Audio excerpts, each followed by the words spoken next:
Moses had been tasked with giving the people laws that their God would hold them to. In this short passage, the people are commanded to protect the vulnerable. And they are told that if they do not deal justly and mercifully with their neighbors, they should not expect justice and mercy for themselves. You shall not wrong or oppress a resident alien, for you were aliens in the land of Egypt. You shall not abuse any widow or orphan. If you do abuse them, when they cry out to me, I will surely heed their cry. My wrath will burn, and I will kill you with the sword. And your wives shall become widows, and your children orphans.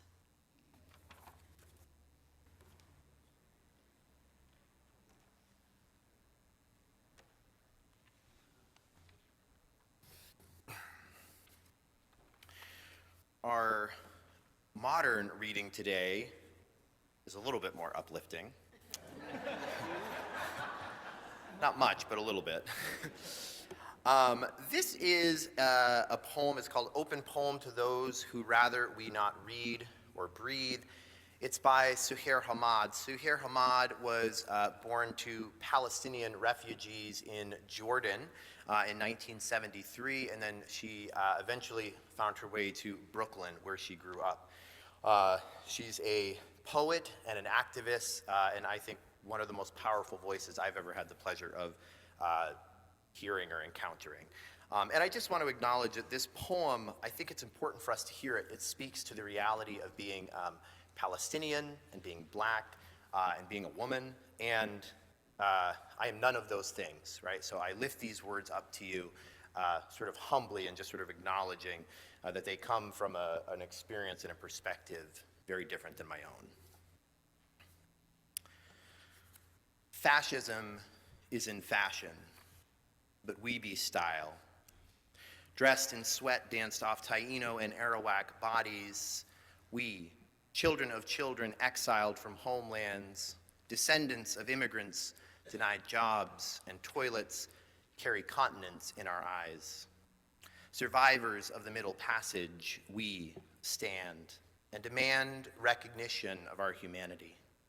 Starving for education, we feed on the love of our people. We flowers, the bloom on Amsterdam Ave, though pissed on by rich pink dogs through concrete cracks, we. Passion kiss in the backs of police vans, recite poetry in prison cells, stained walls in blood, tracing brutality. We know the willow she weeps for. We, her jazzy tears taste the fruit of Brooklyn trees. Fascism is in imperial fashion, but we be style. Our tongues long slashed to keep silence wear blood jewels. Our heads sport civilizations, hips velvet wrapped in music, and you can see the earth running right under our skin. In a state of police, cops act as pigs, treat men as dogs, mothers as whores, the bold youth of a nation, hungry and cold, an entire nation of youth, behind bars grown old. The mace and blood did not blind. We witness and demand a return to humanity. We braid resistance through our hair, pierce justice through our ears, tattoo freedom on our breasts. The bluesy souls of brown-eyed girls clash with blood on the pale hands of governments of war. Cops who think they're bluer than they are black. Mercenaries sent on a mission to set back our strength, power, love. We be eternal style, while evil wears itself down with guns, contracts, laws, cash, and rouges its thin lips with human juice strained off billy clubs, and tightens its power tie round necks that just won't bend. We see the price tag dangling out. The cost is our death, and we refuse to pay. We be political prisoners, walking around semi-free. Our very breath is a threat to those who rather we not read and think, analyze, watch out, and fight back. and be human beings the way we need to be. We wear warrior marks well. Fashion is passing, style is everlasting. We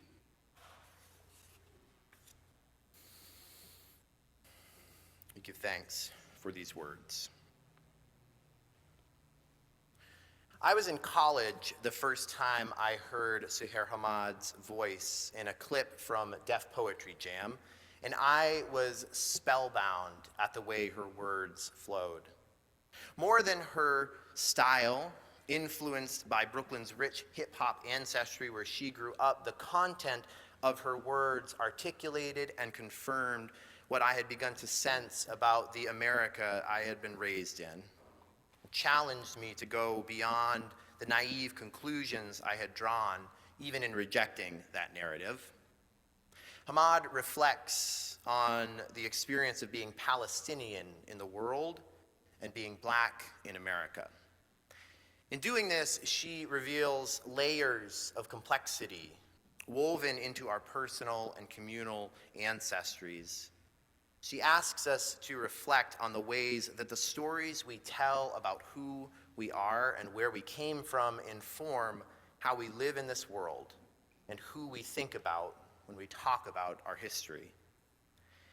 It's an interesting time to be thinking about ancestors, I think. We're just a few days away from Halloween, so named for All Hallows Eve, which is the night before the Christian celebration of All Saints' Day. And there's a lot to suggest that the timing of this celebration is no coincidence, being linked to pre-Christian festivals such as Samhain. And there are natural connections to be seen here too, at least in the Northern Hemisphere. This is the time when things are shifting and changing, the leaves are falling. You can see deep into the woods. It's a time when the veil between the living and the dead seems to be extremely thin. And to add to the layers, this is an election year. Anyone here been thinking about the election? Of course you have. That's practically all anyone can talk about right now. Everybody is worried about the election. I'm getting 10 plus emails a day letting me know that this is the most important election of my life, that my party is losing and they need my money. I'm exhausted with the election. I can't wait for it to be over so that we can start worrying about the next election. What a relief that's going to be. All kidding aside, I do believe this election is important. I think it has a lot to do with ancestors and ancestry. At stake are the stories we tell about who we are as a nation, who is part of this lineage, who has a place in its future, who is in and who is out. Many of us feel as though we are choosing whether or not we will be on the right side of history. Will we be remembered as a generation of good ancestors? And I don't want to downplay the significance of this election because I do believe that it will have, one way or another, profound implications for a certain kind of democracy. I do believe that there is a lot at stake, and everyone who has a voice should use their voice to the greatest impact possible. Elections matter. They have consequences, as we've seen, and they can have dire consequences. But for just a few minutes this morning, I would like to place the election in brackets. I know that for some of you that probably seems like anathema. Some of you may think that anyone who suggests that should be burned at the stake, and your Puritan ancestors would be so proud. But for a moment, let us just set the election aside so that we might imagine an ancestry and a future other than our own. For over a year, the Israeli military has carried out a brutal campaign aimed at wiping Palestine off the map. On October 7th of 2023, Hamas militants carried out a brutal, inhumane attack against Israeli civilians. And the retaliation has gone from a grossly disproportionate response, ostensibly aimed at disabling Hamas's infrastructure, to an unrestrained military assault on Palestinian existence. While world leaders feel the need to exercise caution using the word genocide, citing layers of complexity and bureaucratic protocols, anyone paying the least bit of attention can see that these actions are aimed at crushing and eliminating Palestinian identity completely. So call it what you will, but even war sanitizes what is happening. And there have been demonstrations and outcries from people all over the world. In the United States, around the world, in Israel, we've seen Palestinian flags, keffiyehs, and watermelons all over the place. The watermelon is used in place of the Palestinian flag because there is so much censorship around this issue, with many online accounts and outlets being quietly silenced or shadow banned when they include the words Gaza or Palestine or use anything resembling the Palestinian flag. Now, we can't know for certain how the watermelon or when it became a symbol of Palestine, but one story that I found from NPR goes like this. Following the 1967 war, Israel banned the flying of the Palestinian flag. In the 1980s, Palestinian artist Slimane Mansour was putting up an art show. Many of the works depicted Palestinian resistance, and these were confiscated by Israeli officials. Mansour was told that he should focus on painting beautiful flowers, but he was not to paint anything with red, green, black, and white, the colors of the Palestinian flag. When another artist asks about using these colors to paint flowers, an Israeli official reportedly responded, "Even if you paint a watermelon, we will take it away." So the watermelon took its place in a long history, in a long ancestry of resistance. For over 100 years, there have been plans for a Jewish nation in Palestine. From the outset, this required mass deportation of Palestinian Arabs. It is estimated that over 700,000 Palestinians were forcibly removed by Zionist militias, with thousands killed. But still, the Palestinian people have refused to be erased. The history is complex. Many parties involved, there have been failures of leadership and moral courage on every side. Valorizing any side in an armed conflict is dishonest. But any sober look at the history of Palestine shows that the indigenous Arab people there have been systematically displaced, and Israel remains intent on occupying every part of that territory. Israel tells its own ancestry. Descended from Abraham through Jacob, Israel claims to be the only legitimate heirs to the land. Many fundamentalist Christians accept this ancestry and give sanction to any action the Israeli state takes to further entrench itself. We cannot ignore the fact that Israel became a state following World War II and the Holocaust. Jewish ancestry and existence is also one of resistance and survival, and refusing to be erased. But there is a dangerous conflation of identity, wherein Judaism has been fused with the very tactics of the empires that often sought to destroy them. Hurt people hurt people. And Israel has used and drawn upon the history of violence inflicted upon Jewish populations around the world to justify its use of violence against Palestinian people. This strategy has been effective because it draws on something very real and very true. The fear of living as a Jewish person is something every Jew understands.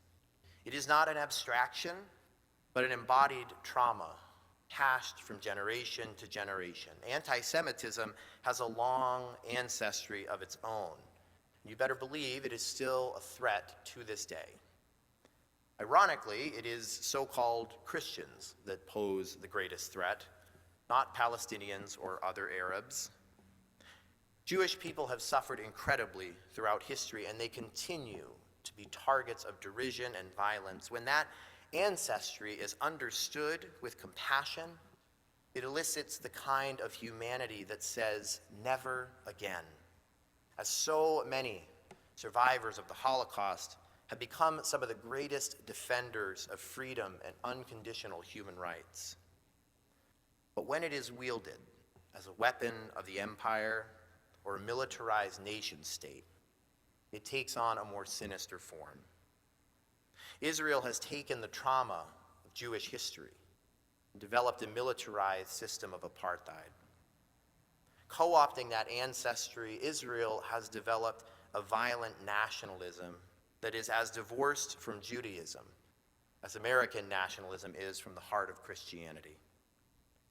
This isn't a Jewish problem. It's an empire problem. And the United States has continued to support this. And the reality is that when I look at the possibilities on my ballot, I don't see an option that places me squarely on the right side of history. Yes, there are profound differences, and even significant differences in how these candidates approach Palestine. There's only one candidate looking to build hotels in Israel. But the fact remains that as a voter, there is no choice I can make that promises to make me a good ancestor to future generations of Palestinians. I see no option on the ballot that gives me hope for peace in Israel and Palestine. We don't really get to choose our ancestors. We are all the products of complex histories. We all come from people who have hurt and people who have hurt people. We are all descended from victims and perpetrators.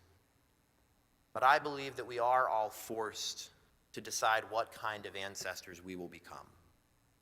Our political systems simultaneously tell us that we have a voice, that we have a responsibility to shape the future.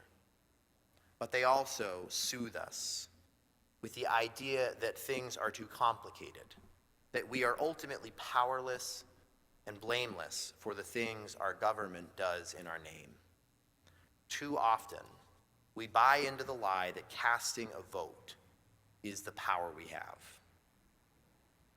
Empires rot from the inside out.